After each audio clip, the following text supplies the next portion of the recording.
O que é indispensável você saber sobre ecologia para ir fazer a prova do Enem nesse domingo de biologia?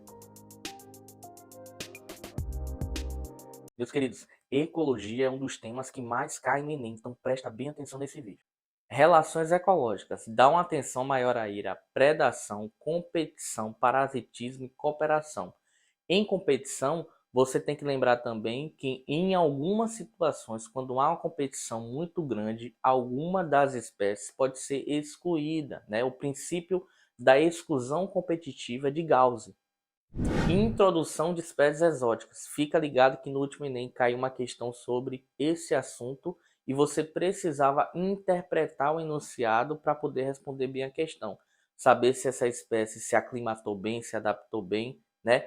Qual o tipo de perturbação, qual a influência que ela trouxe sobre aquele ambiente, ok?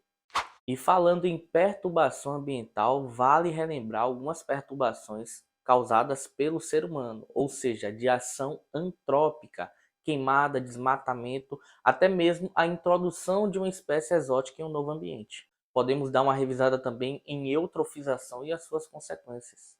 Aquecimento global e efeito estufa. Dá uma ênfase aí ao gás carbônico, dióxido de carbono, né? O aumento dele na atmosfera. Quais as consequências?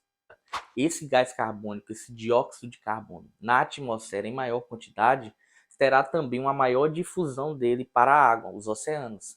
Nos oceanos ocorrerá uma reação química entre o gás carbônico e a água, gerando o ácido carbônico. Esse ácido irá diminuir o pH dos oceanos, afetando o nicho ecológico da vida marinha.